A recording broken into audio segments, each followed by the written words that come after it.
Hello students, एक बार फिर से आप लोग का बहुत बहुत स्वागत है आपके अपने channel education way of learning में। हम ट्रायंगल पढ़ रहे थे। ट्रायंगल में हमने डिफिनीशन पढ़ा और ट्रायंगल के बारे में सीखा।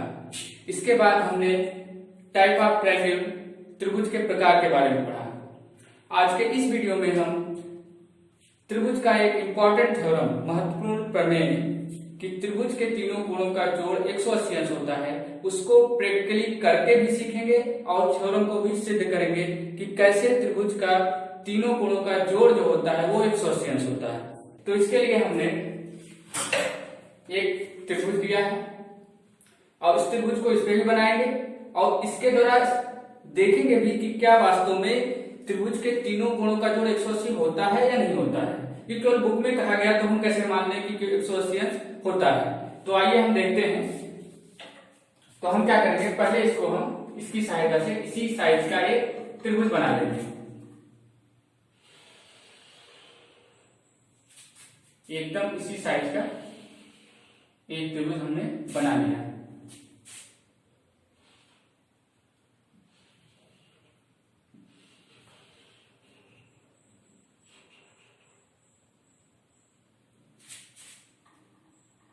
एकदम इसी साइज का हमने एक त्रिभुज बना लिया। अब ये हम मान लें ए है बिंदु, ये बी और ये सी, मतलब, और इस कोण को हम मान लेंगे एक्स, इसको वाई और इसको जेड। इसी तरीके से इसको हम मान लेंगे एक्स, क्योंकि यही त्रिभुज एकदम बना हुआ है, और ये हमारा हो जाएगा वाई और ये हमारा हो जाएगा जेड। अब हमें एक चीज पता है कि एक रेखा पर जो कोण बनता है किसी बिंदु पर वो 180 अंश होता है। तो हम एक रेखा भी बना लेंगे, एक लाइन भी ड्रा कर लेंगे। यहाँ पे एक लाइन यहाँ पे स्केल पटरी की सहायता से बना लेंगे इसे। हमने एक लाइन भी बना लिया। अब हम अगर इस बिंदु की बात करें तो इस बिंदु पर जितना अगर पूरा कोण बनेगा वो 180 अंश बनेगा। अब हम देखते हैं हम क्या करेंगे, इसको इस तीनों कोण को अलग अलग करके जोड़ के देखते हैं क्या 180 अंश बनता है कि नहीं बनता है। तो हम इसे काटेंगे।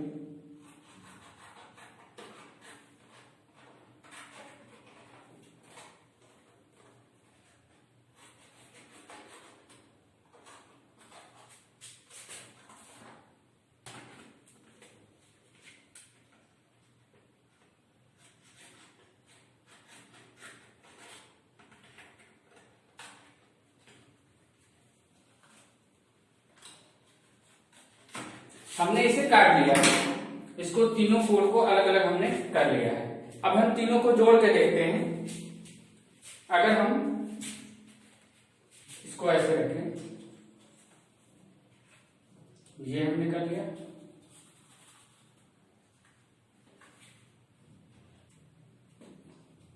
ये किया और ये किया।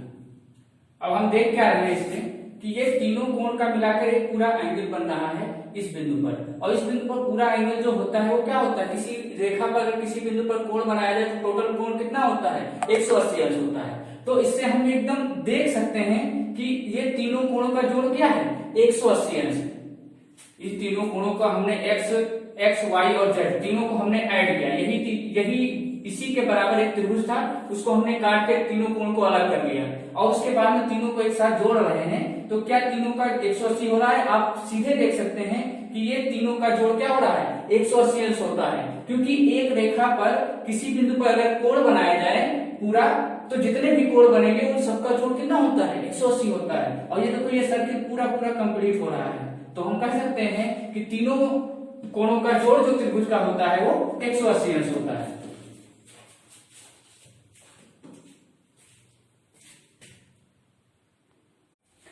आई होप आप लोग को एकदम से समझ में आ गया होगा कि हाँ, सच में त्रिभुज के तीनों कोणों का जोड़ 180 अंश होता है।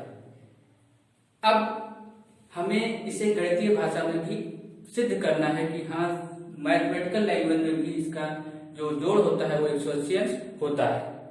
तो इसके लिए हम क्या करते हैं, प्रमेय करते हैं। अब प्रमेय को कैसे सॉल्व किया जाता है, कैसे इसका एक स्टेप बाय स्टेप तरीका होता है, उस तरीकों को पहले हम सीखेंगे कि किसी प्रमेय में क्या कौन कौन से पद होते हैं, कौन कौन से स्टेप्स होते हैं, और स्टेप बाय स्टेप करने का प्रयास करेंगे। तो पहले हम क्या करेंगे, किसी भी प्रमेय को कैसे सॉल्व किया जाए, उसके कौन कौन से स्टेप्स में लिखने रहते हैं, ये चीजों को हम आसानी से सीखेंगे। तो हम देखते हैं इसके स्टेप क्या क्या होते हैं। तो प्रमेय में पहले तो एक स्टेटमेंट दिया जाता है, कथन दिया जाता है। अब उस कथन से हमें दो चीजें निकालनी रहती है। पहली बात तो उसमें कथन में हमें दिया क्या गया है, और दूसरा हमें ये निकालना रहता है कि उसमें से हमें सिद्ध क्या करना है, प्रूफ क्या करना है। तो जैसे मान लीजिए एक कथन है कि किसी त्रिभुज के तीनों अंतःकोणों का योग जो है वो 180 अंश होता है। तो हम इसमें से निकालने का प्रयास करेंगे। पहले हम समझ लेते हैं इसके कुल कितने स्टेप होते हैं। तो प्रमेय में क्या होता है, एक स्टेटमेंट होता है, कथन जिसे हम कहते हैं, और उस कथन में से हमें क्या दिया गया है, क्या चीजें हमें अवेलेबल है, क्या उसमें बताया गया है, तो उस चीजों को लिखेंगे। फिर उसके बाद हम क्या करेंगे कि ये देखेंगे कि उसमें हमें सिद्ध क्या करना है, उसको इस स्टेप में लिखेंगे, दूसरे स्टेप में। और तीसरा स्टेप हमारा है रचना। रचना कोई जरूरी नहीं है, अगर हमें जरूरत पड़ती है तो हम रचना कर सकते हैं, और अगर बिना रचना के भी सिद्ध हो सकता है तो उसे हम रचना नहीं करेंगे। लेकिन अगर जरूरत पड़ रही है तो हम रचना कर सकते हैं। अपने तरफ से कुछ चीजें लाइन ड्रा कर सकते हैं, पैरेलल लाइन खींच सकते हैं, जो भी जरूरत होगी हम उस चीज को कर सकते हैं। उसके बाद हमारा है उत्पत्ति, जिसे हम कहते हैं प्रूफ। इस स्टेप में हम क्या करते हैं, उसको सिद्ध करते हैं कि त्रिभुज के तीनों कोणों का जोड़ 180 होता है। ऐसे जो भी प्रमेय में बताया गया है उसको हम इस स्टेप में सिद्ध करते हैं। तो हम इसमें से देखेंगे कि इस में से कैसे निकाला जाए कि दिया क्या है, क्या सिद्ध करना है। तो हम ये देखेंगे, इसमें कहा गया है कि किसी त्रिभुज के तीनों अंतःकोणों का योग 180 अंश होता है। तो इसने कहा है किसी त्रिभुज, यहां तक का जो है वो हमें दिया गया है।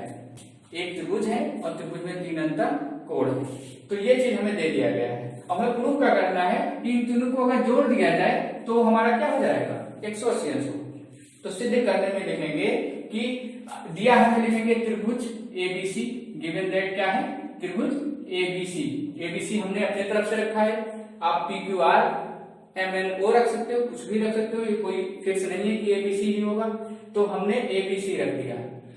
हम दिया है, हमें क्या लिखेंगे कि त्रिभुज एबीसी है, ठीक है, जिसमें कोण ए, कोण बी और कोण सी, तीन कोण बने हुए, तीन अंतःकोण है।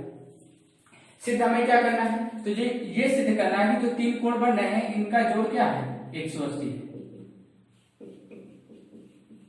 कोण ए, कोण बी और कोण सी का जोड़ क्या हो जाएगा, 180 हो जाएगा। अब इसको सिद्ध करने के लिए हम अपने तरफ से जो भी करेंगे वो क्या कहलाएगा, रचना कहलाएगा। अलग से मान लीजिए कोई लाइन खींच रहे हैं या कोई माध्यिका खींच रहे हैं, जो भी है वो हम क्या, उसको हम क्या कहेंगे, रचना कहेंगे। अगर रचना की जरूरत पड़ती है तो हम रचना करते हैं, वरना रचना नहीं करते हैं। इसके बाद हम क्या करेंगे, प्रूफ करेंगे, सिद्ध करेंगे। इन दोनों की सहायता, इसकी सहायता से हम इसे सिद्ध करने का प्रयास करेंगे। हमने इसके चारों स्टेप को लिख लिया। पहला स्टेप दिया है, मतलब क्या गिवन दैट है, इसको देखेंगे। फिर सिद्ध करना क्या है, रचना क्या जरूरत है, हमें रचना की नहीं जरूरत है, जिस आधार पर देखेंगे। अगर रचना की जरूरत है तो हम रचना करेंगे। और चौथा है उत्पत्ति, प्रूफ। तो हमारा कथन क्या है कि किसी त्रिभुज के तीनों कोणों का योग या तीनों अंतःकोणों का योग कितना होता है, 180 अंश होता है।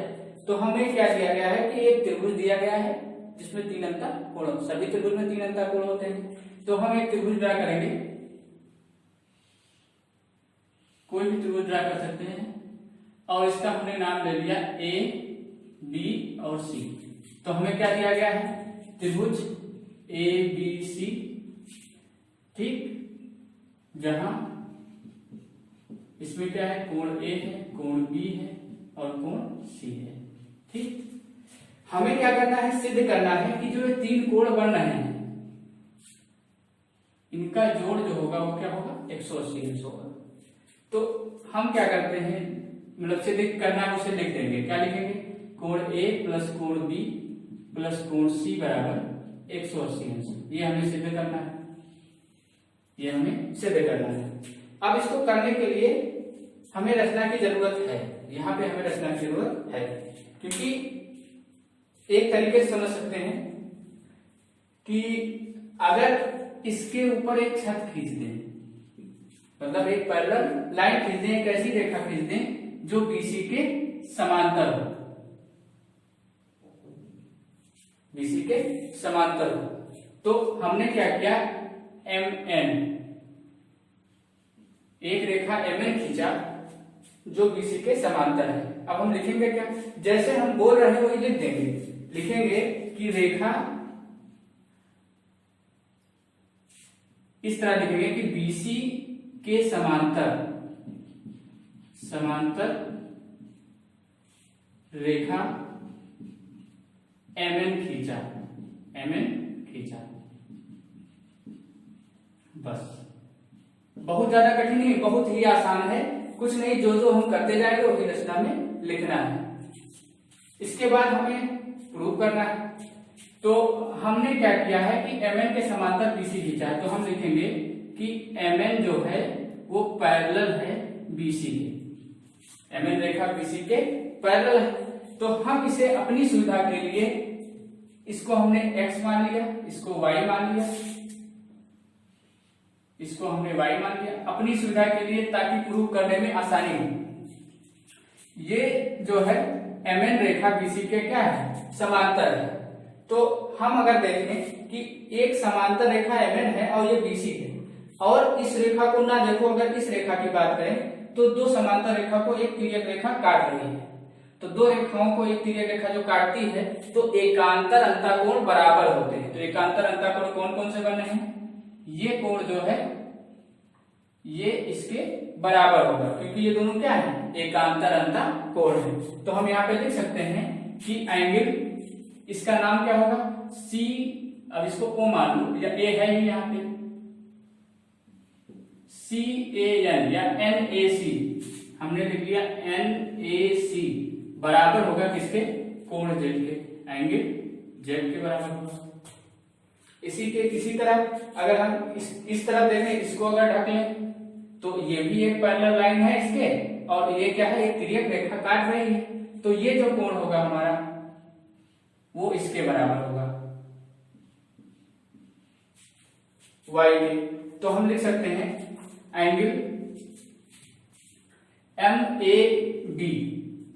MAB बराबर होगा एंगल y। अब इन दोनों का कारण क्या है, एकांतर अंतःकोण, एकांतर अंतःकोण।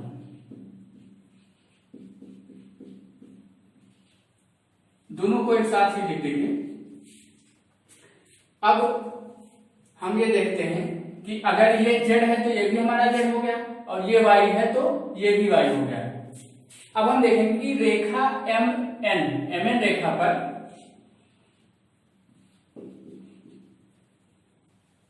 रेखा MN पर क्या दिया गया है, ये जो तीन कोण बन रहे हैं इन तीनों का जोड़ क्या होगा, 180 होगा।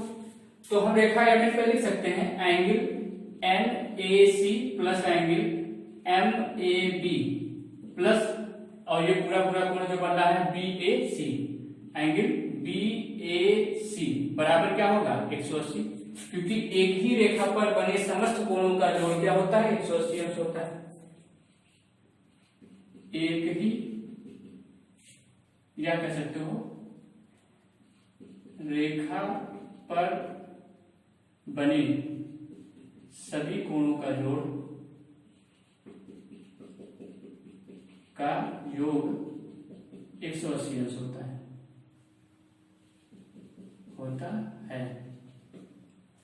ये हमारा, तो इसको हमने क्या माना है, इसका ये हमने निकाले हैं कि NAC का मान क्या है, Z आया है, एंगल Z, और इसका मान क्या है, एंगल Y आया है, सॉरी MAB एंगल Y आया है, और BAC का मान क्या हमने माना था, X माना था। तो इन तीनों का जोड़ क्या हो गया, 180 अंश हो गया। और हम देख रहे हैं कि जो हमने X माना वो किसको माना है, को एंगल A को X माना है, एंगल B को Y माना है, और एंगल C को Z माना है। तो हम क्या करेंगे, Z के जगह पर लिख देंगे एंगल C, और Y के जगह पर लिख देंगे एंगल B, और x के जगह पे लिख देंगे एंगल ए। अब इसको सही से कर सकते हैं, क्योंकि अगर हम देख रहे हैं 2 + 3 + 5 अगर क्या हो रहे हैं 5 3 8 10 हो रहे हैं, तो इसको आगे पीछे करने पर कोई वैल्यू चेंज नहीं होती है। अगर सब संख्याएं प्लस में है तो उनको आगे पीछे हम कर सकते हैं। तो हम क्या करेंगे, सी सही से लिखेंगे A B C, angle A plus angle B plus angle C equal to 180 degree. ये हमारा प्रूफ हो गया।